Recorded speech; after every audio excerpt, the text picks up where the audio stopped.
Hi everybody. Now we are going to uh, go more deeper into healing. I will quote one verse from the Gita, chapter 4, verse 11. There he says, Ye yatha mam prapadyante tam tathaiva bhajamyaham.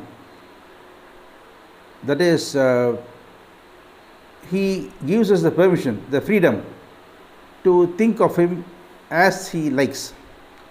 The devotee can choose to think of God in any way he likes. Now, tam tathaiva bhajamyaham. That is, though the God assumes that form. So there is no precondition to reach God. We can consider him in any way we choose. Now, if we consider him as a punishing God, then we create karma.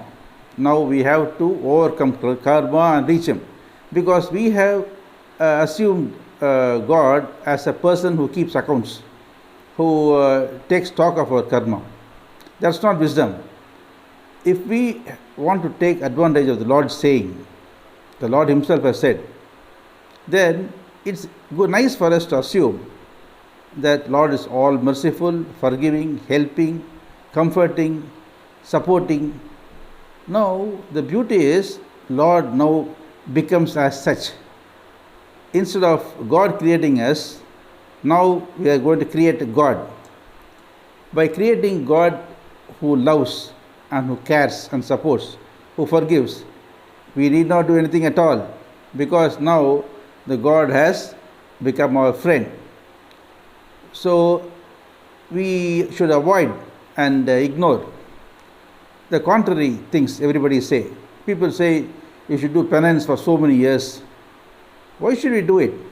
In fact, if you ask anybody why does he want to attain self-realization or something like that, they tell you, no, I am fed up with this world.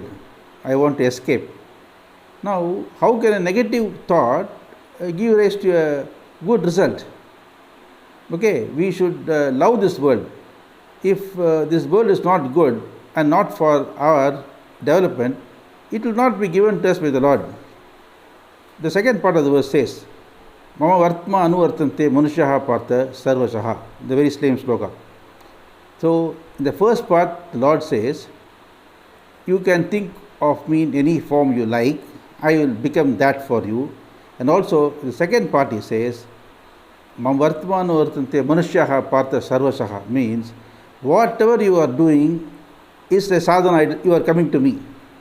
Look at this great thing. Simply, he says, you do what you are doing, because in doing so, you are coming towards me.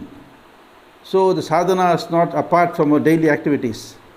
We should do what we are doing happily, then that becomes sadhana. Lord has said that. There's no appeal. So we now know that we should give up our theories that we have learned so far about the sadhana, karma, salvation, taking efforts to go here, there, all that. They have got no meaning. If the salvation is not here and now, it has got no meaning. It is there.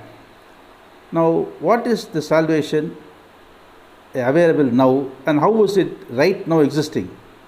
We will discuss in our next episode. But remember, unless we change our views about ourselves and the Lord, nothing is going to change, because He is going to follow your footsteps. We are not going to follow His footsteps. Now He is going to follow our footsteps. Good luck.